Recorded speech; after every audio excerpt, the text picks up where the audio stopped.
Hey y'all, welcome back to my channel. It's your girl Frizzeecurlz back again with another hair video. So obviously I'm going to be doing box braids on my mom's hair today. This is literally only my third time doing box braids on someone else's head and twice on mine. So this isn't really a tutorial. I just wanted to film the process to show my progress and of course to post it if they come out nice. But I am not a braider. I haven't done protective styling in a while. So if you see any faults, please don't come for me. Only constructive criticism will be tolerated and rude comments will be blocked. The hair I'm using today, I found at my local beauty supply store. If I find a link, I will be sure to leave it down below in the description box, but this is pre-stretched hair. It is optional to use one of these racks to separate the hair, but I did, so I just thought it was useful to show. This is how the back came out, and as always, I'm doing these box braids on freshly washed, conditioned, and blow-dried hair. She didn't want super small braids, but she also didn't want jumbo braids, so this is the size I ended up doing. What I do first is just take 3 pinches from the pre-stretched hair to use on one braid, and before I add the braiding hair to the braid, I do slick it down where it bends with some Shine Gem Extra Hold conditioning gel, as well as the section of hair I will be braiding. Y'all already know I'm a style factor kind of girl, but for my mom's hair, this is what I used. And I ain't gonna lie, it did take me a little while to get the hang of doing box braids again because I don't normally do other people's hair.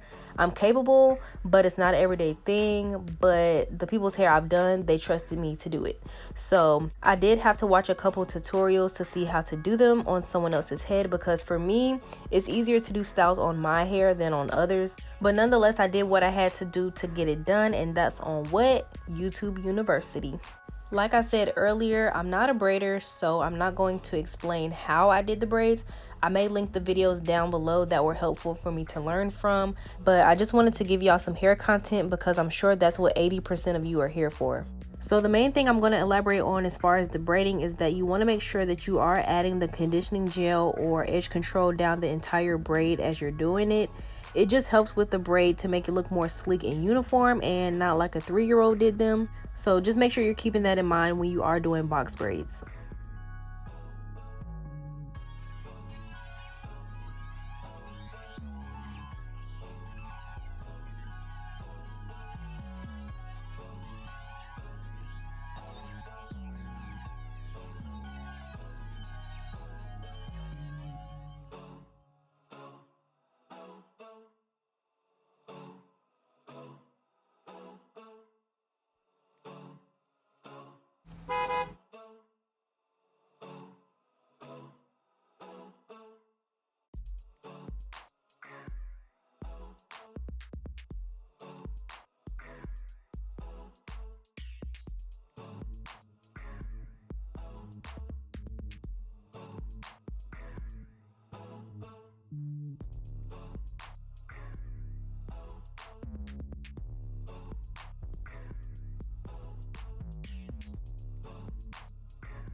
So here I'm more than halfway finished, and if I do say so myself, they're looking pretty darn good.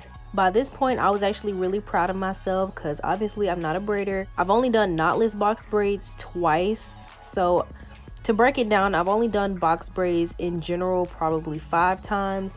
Twice on myself, 3 times on other people, and 2 out of the 5 times it was knotless box braids. So this is my second time doing knotless box braids, and I think I did a pretty good job. The more I practice, the better I'll become. My mom and sister are usually my mannequin heads to practice on, if not myself, so I know I will have no problem perfecting my craft when it comes to braids.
Now that the braids are done, it took about a day, not 24 hours consecutively, but it took a day, which is not bad though for someone who doesn't do this on a regular basis. But the key to making most protective styles like locks and braids swingable is to dip and set them. So I'm just dipping the braids in sections into some steaming hot water, then I pat them dry with a towel.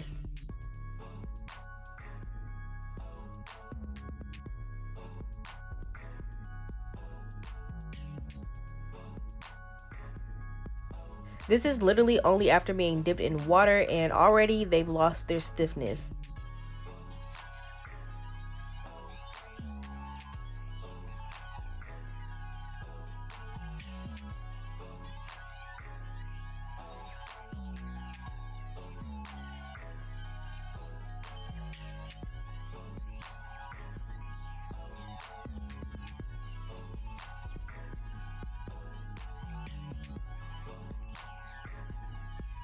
Now for a little more hydration and aftercare, I'm taking the Style Factor's Wig Out Fitting Foam and coating it on the braids and scalp.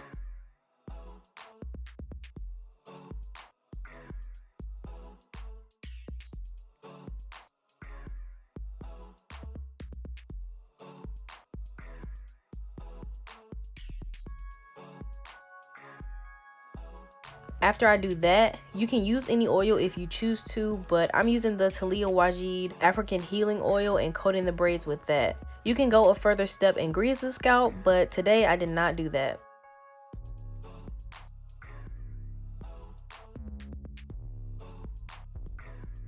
Yeah, get into it. So after that, I'm basically done. I personally like how they came out. This wasn't bad at all, especially for me being able to count on one hand how many times I've actually done knotless box braids. So if you like how they came out, please be sure to give this video a thumbs up and leave a positive comment down below. Make sure you're subscribed, and I'll see you in the next one. Bye!